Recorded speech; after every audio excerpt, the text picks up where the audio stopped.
E aí pessoal, tudo bom? Aqui quem fala é o professor Luiz Fernando, da Escola de Química do FRJ, e essa aqui é mais uma aula de EQS 718 dentro do contexto do material no YouTube sobre fenômenos de transporte de A a Z.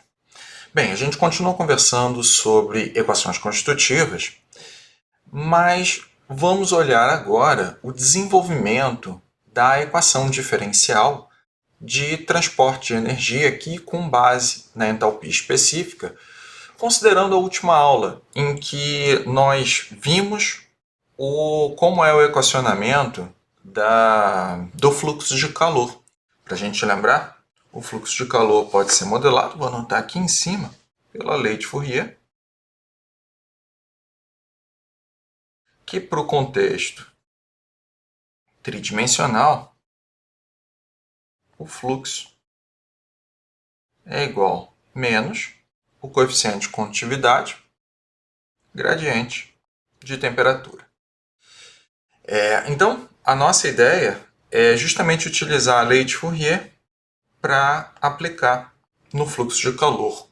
Contudo, a maneira com a qual a equação da entalpia, note que aqui eu estou considerando a entalpia específica, a entalpia por unidade de massa, onde aqui todas as variáveis são específicas. Mas, enfim, a forma como a equação está apresentada ainda pode modificar um pouco. E é isso que eu quero apresentar antes de aplicar a lei de Fourier diretamente. Então, olha só, com essa equação, note que essa equação a gente já viu em aulas passadas e a gente deduziu, fez algumas deduções bem interessantes, manipulando diferentes tipos de energia, inclusive com base na entalpia, mas eu vou resgatar alguns pontos e adicionar um tempero a mais, né, no equacionamento. Então, olha só. Para essa equação, eu vou primeiro trabalhar com essa derivada material. Tá? E para isso, eu vou querer trabalhar exclusivamente com a entalpia específica no contexto da termodinâmica clássica. Então, pela termodinâmica clássica, a gente pode representar a entalpia através de duas outras variáveis termodinâmicas. Então, eu vou fazer a representação da entalpia específica como função tanto da temperatura quanto da pressão. E a gente pode fazer a expansão, a representação desse cara daqui, usando a expansão pelas derivadas parciais. Então, dH é igual a derivada parcial de H em relação à primeira variável analisada, a pressão constante, dt, mais dH, dP, a temperatura constante, dP. Bem, eu vou resgatar alguns pontos aqui. Tá? A primeira coisa é a definição lá na termodinâmica desse cara daqui. Esse cara representa a capacidade calorífica, a pressão constante, o CP. E esse termo aqui, eu vou puxar definições que são vistas em termodinâmica. Eu não vou deduzir, senão eu tenho que dar aula de termo, não de fenômenos de transporte. Mas eu vou puxar aqui uma definição lá de termodinâmica, onde é feita uma manipulação para trabalhar não com a entalpia, mas com o volume específico, a variação de volume específico no sistema. Então aqui eu tenho Cp dt mais, e aí aqui eu tenho volume. Eu vou botar assim com um chapeuzinho para representar que é volume por unidade de massa, volume específico. Temperatura, epa, derrom V, desculpa. Vamos apagar esse carinha. Derrom V em relação à temperatura, mantendo pressão constante, multiplicado por dP. Beleza. Além disso, eu vou pegar e vou realizar a integração dessa entalpia aqui entre dois limites. Então, eu vou colocar o limite de referência, que é uma constante com um valor constante aí qualquer. Então, vamos pegar e fazer a integração desse cara daqui em limite de referência.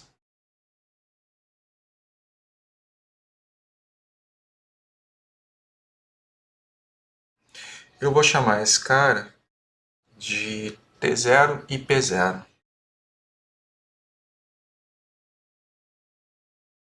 Então vai ser H menos o H avaliado no ponto de referência em pressão e temperatura zero, igual a integral T0 a T de Cp dt mais a integral em P a P0 de V menos T derrum V derrum T a P constante dp. Bem, a primeira coisa que a gente vai fazer é a aplicação dessa expressão que a gente obteve aqui dentro da derivada material. Bem, o que vai acontecer? No momento que você aplica uma variação, tanto de espaço quanto de tempo, em um dos limites integrados que é constante, perdão, é que eu errei. Deixa eu voltar aqui. Agora que eu vi. De P0, de referência até o ponto de interesse. Quando eu aplicar, então, em uma derivada material que tem integral tanto no tempo quanto no espaço, bem, os pontos de referência são constantes e, portanto, qualquer avaliação nesses pontos aplicada à derivada material vai ser nulo. E, portanto, eu posso pegar e aplicar a derivada material direto. Quer ver? Então, além disso, eu vou considerar que Cp é constante. Então, essa daqui é uma hipótese simplificadora que eu estou colocando no meio do caminho, tá? E aí eu vou pegar e resgatar aquele termo. Rho, derivada material da entalpia, em relação ao tempo, vai ser Rho Cp, derivada material da temperatura, em relação ao tempo. Note que esse cara daqui representa a aplicação do primeiro termo, mais Rho, esse povo todo, V menos T, derrum V, derrum T, pá, P, dp. Material, derivada material. Beleza. Bem, o que a gente vai fazer aqui? No fundo, eu vou reescrever a definição desse cara daqui. Volume específico, no fundo, é volume por unidade de massa. Tá? Assim como a entalpia por unidade de massa, então as variáveis específicas são por unidade de massa. E eu sei que volume por unidade de massa pode ser reescrito de uma maneira diferente. Esse cara daqui, tanto aqui dentro, eles podem ser representados como 1 sobre ρ, a própria densidade de massa específica. Então, vou pegar e vou reescrever o equacionamento dessa forma. Então, isso daqui é igual ρCp dt mais ρ 1 sobre ρ menos t da derivada de 1 sobre ρ em relação à temperatura com pressão constante, derivada material da pressão. Bem, o que acontece aqui? Aqui agora a gente pode pegar e aplicar a definição de derivada do log de uma variável. Eu vou anotar ali em cima, tá? A regra que eu estou utilizando. Na verdade, eu vou anotar aqui embaixo, porque esse slide já vai acabar. Então, olha só, eu vou usar essa regrinha aqui lá de cálculo.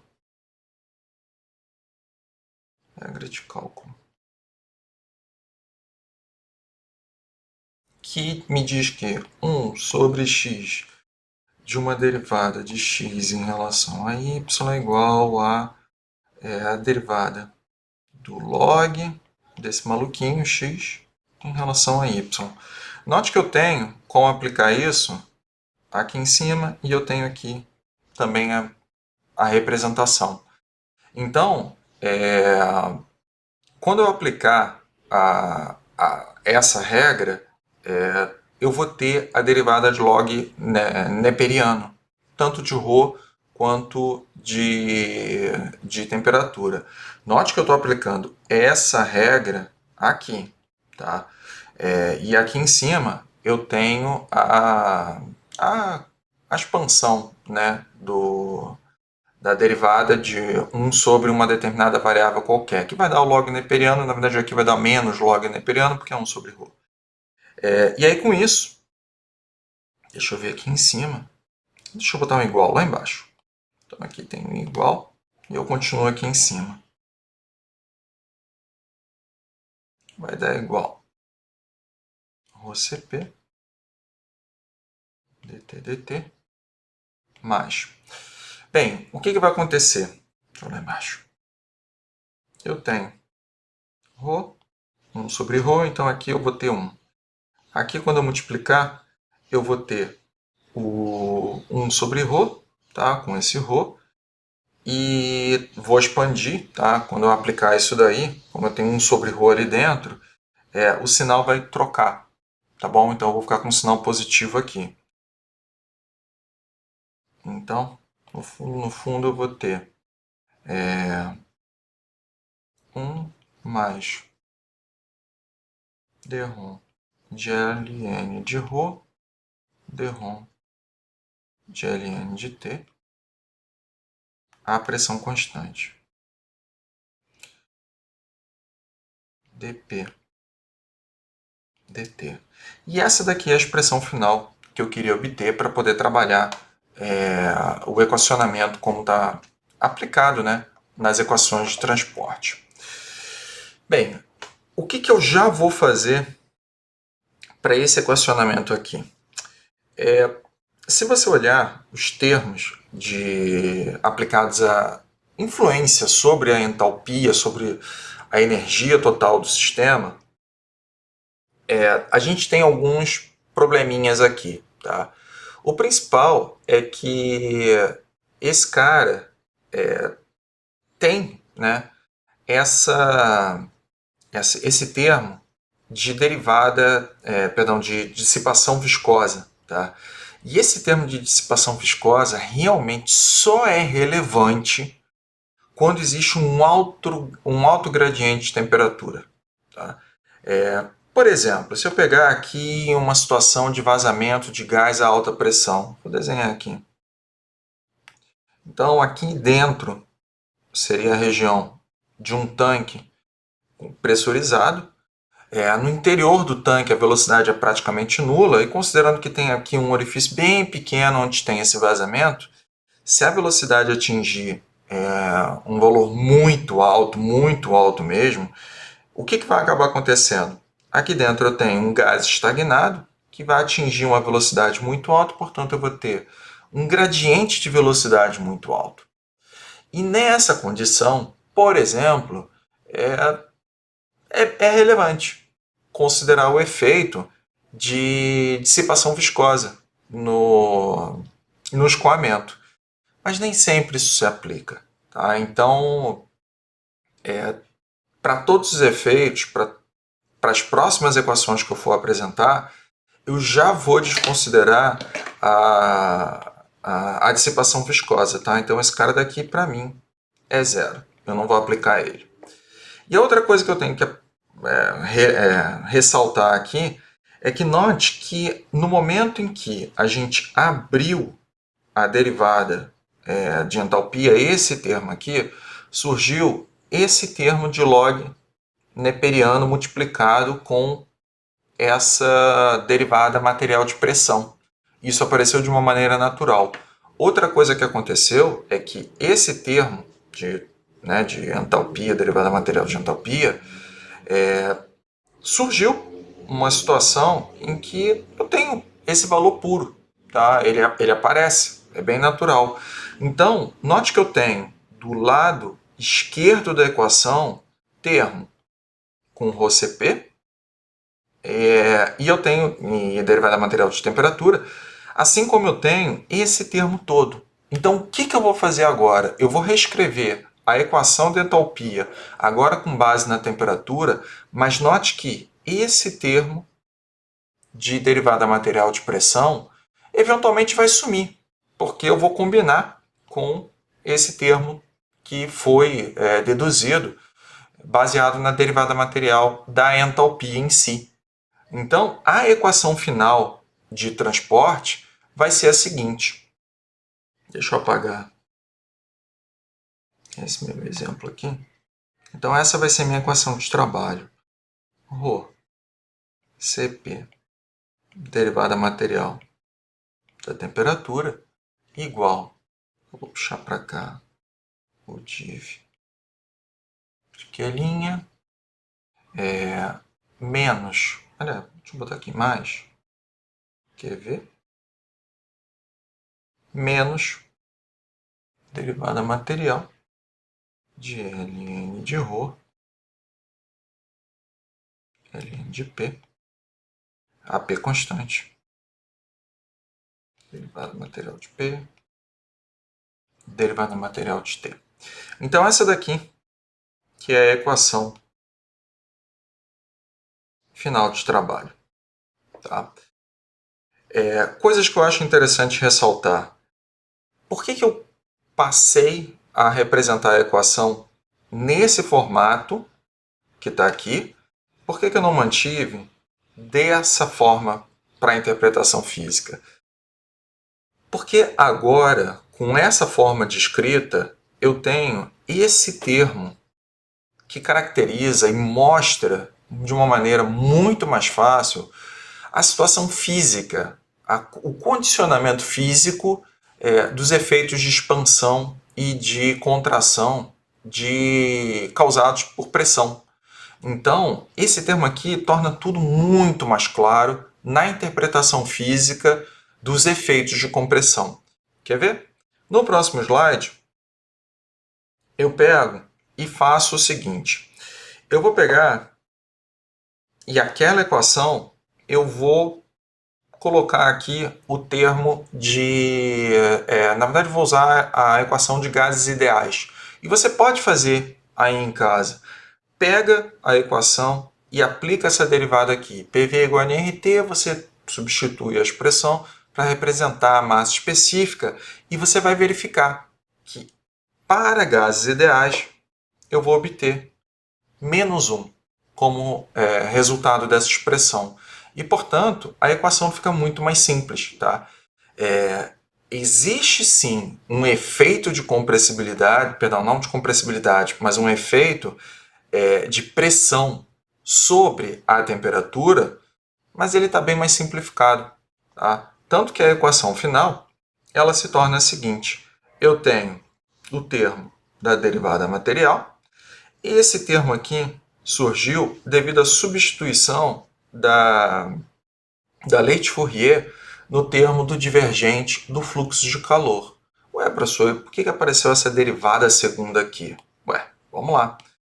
Se eu tenho divergente do fluxo, e isso daqui vai ser divergente de menos K grade T, considerando o quê? K, a condutividade térmica é uma constante, isso vai me dar menos K div do grade de temperatura. E o divergente do gradiente de temperatura, no fundo, é o Laplaciano da temperatura. Então, caso a condutividade térmica efetivamente possa ser considerada constante, você consegue resgatar o Laplaciano, que é o que eu estou aplicando aqui. Então, tenho esse termo. E o termo de pressão? Bem, antes eu tinha menos da derivada parcial do log de ρ em relação ao log de t, e agora eu tenho o sinal positivo vindo desse cara daqui e o termo da derivada material. E por fim, o termo do calor total gerado aí por geração de calor, consumo de calor no volume por completo. No caso de fluidos incompressíveis, bem, não existe nenhum efeito de variação de ρ, de massa específica, e portanto a derivada material, a derivada de ln de ρ tem que ser zero. Tem que ser zero. E com isso, a expressão ela fica muito mais simples, porque o termo associado à derivada material de pressão vai embora, ele simplesmente some. E essa daqui fica sendo a tua equação de trabalho. Quando a gente amplia o contexto e... Na verdade não amplia, né? Na verdade a gente reduz o contexto e aplica a situação para sólidos compactos, bem, no fundo, se a gente está analisando um bloco sólido, transferência de calor em um bloco sólido, bem, não tem escoamento dentro de um bloco sólido e, portanto, a velocidade de escoamento é inexistente e, portanto, é zero. E o que isso implica? O termo de velocidade que existe dentro da derivada material, ele vai a zero. E a derivada material só retorna, portanto, o termo transiente. Portanto, você fica com ρCp, derivada da temperatura em relação ao tempo, igual o termo difusivo, mais o termo de geração de calor, geração-consumo de calor. Tá?